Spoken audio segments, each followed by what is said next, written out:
Hola, bonjour et bonsoir les footballeurs, en tout cas selon l'heure à laquelle vous me suivez. Déjà, le match est fini, vidéo d'après-match, Barça, Real Betis. C'est vrai que c'était un match vraiment dont on avait peur parce que c'était un match décisif pour nous, pour valider la deuxième place et c'est fait. On a gagné, donc du coup, on est en paix. Moi, perso, là, j'enregistre, il fait nuit et je vais dormir en paix, en paix, en paix. D'ailleurs, avant de commencer cette vidéo, je vous prie de vous abonner. En tout cas, cela ne vous coûte rien. En tout cas, ça vous coûte rien. Abonnez-vous, activez la cloche de notification et n'oubliez pas, à la fin de la vidéo, partagez votre commentaire pour pouvoir échanger. Car le football, c'est d'abord ça, échanger. L'esprit sportif, tout ça là, ça combine, échanger. Donc, du coup, laissez votre commentaire et la vidéo commence. La vidéo sera présentée de trois parties. Trois parties, pourquoi? Je vais parler d'abord de la composition. Je vais débriefer la composition déjà. Pour la composition, il y a à dire. Il y a à dire, c'est vrai que c'est bon, mais il y a à dire. Ok. Après, on va parler du jeu, du rendu du jeu. Et ensuite, nous allons parler de quelques joueurs qui ont été décisifs et des changements qu'a apporté Xavi au niveau des tactiques et si ça a marché ou pas. Donc, du coup, voilà, je vais pas beaucoup parler. Je vais rapidement, directement passer par la vidéo. On y va. Ok, voilà, le Barça a gagné.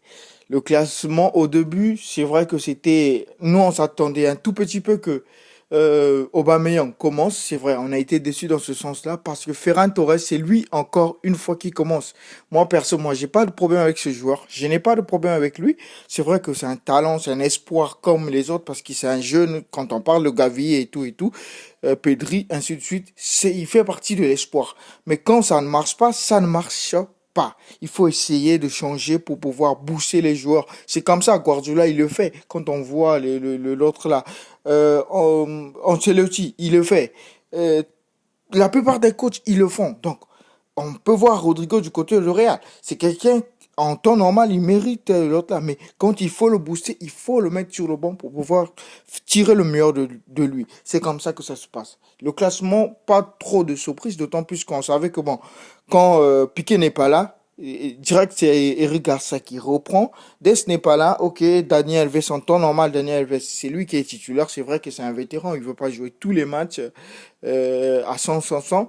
Du coup, Dest substitue Daniel Alves, mais là cette fois-ci c'est euh, Daniel Alves qui a fait tout le match et voilà, son match a été bien, d'autant plus qu'il était passeur décisif. En tout cas, on le rappelle, il était passeur décisif. Et moi, j'ai bien aimé le match de Daniel Alves, mais c'est pas la partie concernée, donc je passe au deuxième. Du coup, au milieu de terrain, pas trop de surprises. On voit encore Gavi commencer. C'est vrai que Gavi, ça va.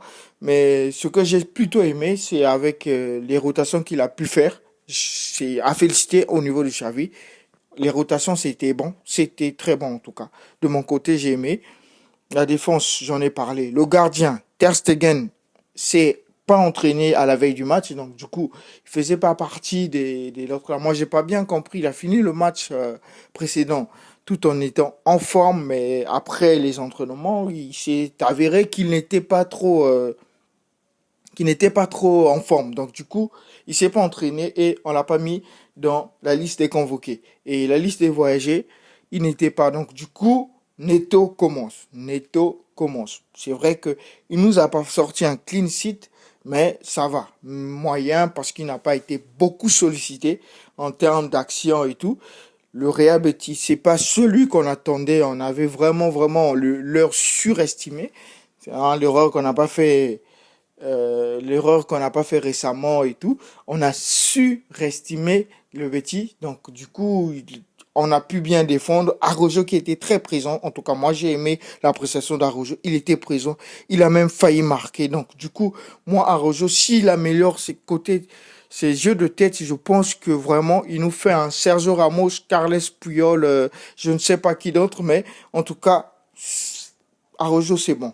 Milieu. On a Busquets, il est présent. C'est vrai que c'est un vétéran. On espère plus le voir la saison prochaine. Parce que moi, personnellement, je sais que c'est un vétéran. C'est quelqu'un qui a donné beaucoup pour le Barcelone. Mais il faut laisser place à la jeunesse. Parce que lui, au moment où on va l'attendre dans les grands matchs, il sera pas là. Et son style de jeu, c'est vieillissant. Il est extra lent. Il a perdu des balles. Je sais pas si vous avez vu ça, mais il a perdu extrêmement de balles. Il a perdu. C'est vrai qu'il défendait. Il a sauvé des attaques. Il a défendu au niveau des attaques de Real Betis. Mais il a perdu. Et Xavi, ça, j'ai suivi la conférence de presse. Xavi, il a dit, on perd toujours le ballon. Et Busquets, pour ça, il faut qu'il arrête de perdre beaucoup de ballons. Parce qu'il est trop mou. Donc, il y a des équipes, actuellement, ils jouent avec la vitesse. Mais c'est pas le cas de Sergio Busquets. C'est un vétéran, il a fait un très bon match. Il n'a pas été l'autre là, mais il a failli même marquer. Alors, il faut le souligner. Il était présent dans la surface, au milieu de terrain, mais c'est pas bon. Son jeu est très médiocre, est très moyen, et c'est pas bon. Face à des grandes équipes, on va se faire punir, sincèrement, je le dis. Frankie de Jong, ça va, mais c'est un milieu de terrain, donc Xavi en temps normal ne le bouge pas, d'autant plus qu'il est en train de préparer la saison prochaine. Donc j'ai aimé là où il a réagi, parce que la dernière fois, Frankie de Jong a dit que voilà, moi je suis pas content. Busquets, il reste alors que moi je sors, tandis que moi je suis plus jeune que Busquets. Tu as besoin de moi, de me former, de me dire les erreurs que je fais et tout. Busquets, il préfère rester et moi je sors et tout. Donc en gros, Xavi l'a pas sorti. Je pense qu'il avait bien compris. Gavi, ok, il a compris parce que on est quand même beaucoup de youtubeurs qui font des vidéos pour dire que Gavi, il doit changer. Rotation avec Ricky Puig. Et ça, c'est très très bien. Ça, c'était très bien. Il a fait la rotation et on a vu l'entrée de Ricky Puig. C'est vrai, c'est vrai. Il n'est pas au top niveau. Il manque du temps de jeu. Je pense il a perdu la confiance en lui parce qu'il a vu qu'il a fait quelques pertes de balles. Mais en termes d'efficacité, moi, je le préfère toujours nettement, largement au-dessus de Gavi. Gavi, c'est vrai qu'il défend. Ricky Puig, il est un tout petit peu mou. Gavi aussi, il est mou d'ailleurs. Mais en termes de jeu, parce que Gavi, il a un tout petit peu peur d'aller en avant. Par contre, Ricky Puig, c'est pas son problème. Mais Ricky Puig n'a pas l'efficacité, n'a pas, comment on appelle, il n'est pas fort dans les duels. Donc, du coup, il est trop fragile, en tout cas. Il est trop fragile. C'est vrai qu'il est plus âgé que Gavi ou Pedri, mais je pense qu'il rêve un tout petit peu. Donc, ça, c'est des réflexes que Xavi, en temps normal, les trois petits là, il doit les développer, les travailler au même niveau, au même moment, et les dire que voilà ce que vous devez faire parce que c'est un expert dans ce domaine. Pour ne pas dire, c'est un expert dans ce domaine, pardon.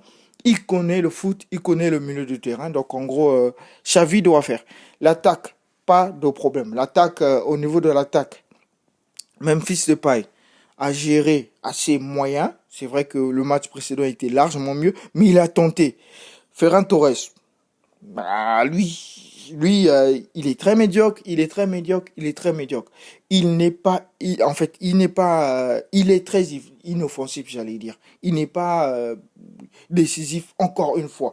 Il rate des ballons et il n'était pas présent. Xavi, je ne sais pas pourquoi ils s'entêtent de pouvoir le mettre encore et encore et encore.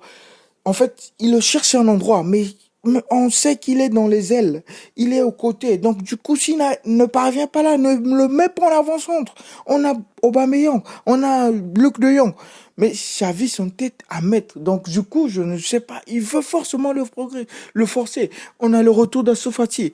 On aurait peut-être Lewandowski qui va venir.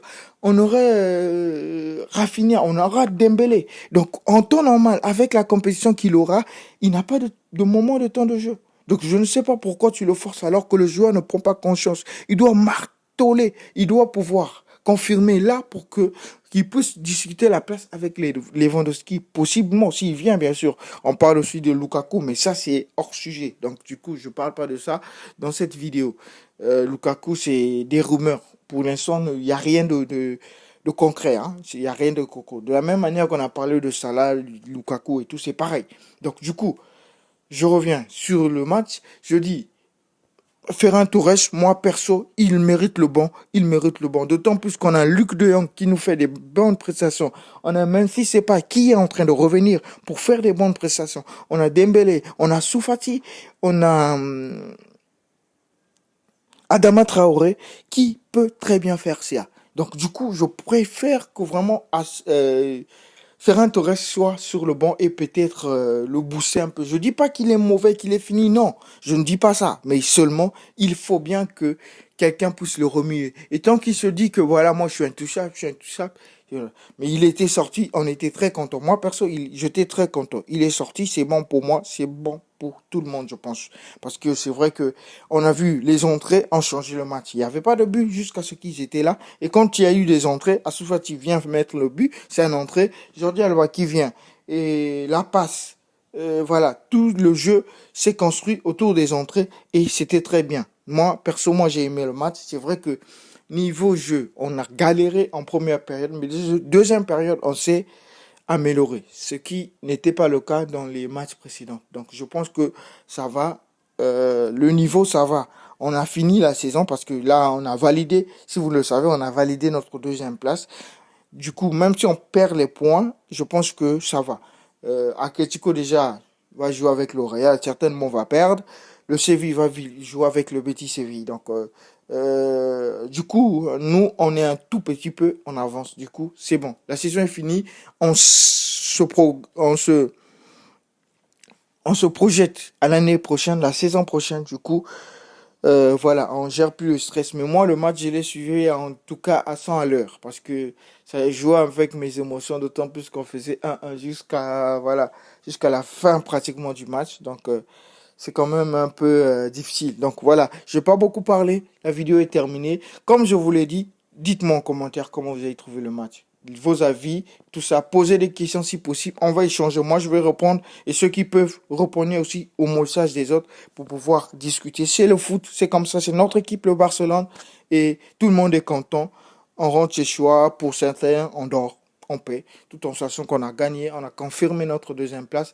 Et je vous rappelle une information. Le Barcelone va gagner quelque chose de, je sais pas, aux alentours de quoi, de 14 millions ou quelque chose comme ça, plus je pense, j'ai oublié les chiffres, mais en termes, parce qu'on va jouer la Ligue des Champions, donc du coup on va gagner quelque chose déjà en termes de finances, donc ça fait du bien de l'équipe, et là il y a la Super Coupe, les conditions c'était la deuxième place, donc voilà. J'ai pas pu faire une vidéo au début, avant match, mais je pense que prochainement. Donc demain, il y a une vidéo qui sort pour les notes des joueurs. Surtout, abonnez-vous. Je vous en prie, abonnez-vous encore et laissez un commentaire, un pouce bleu. Merci beaucoup.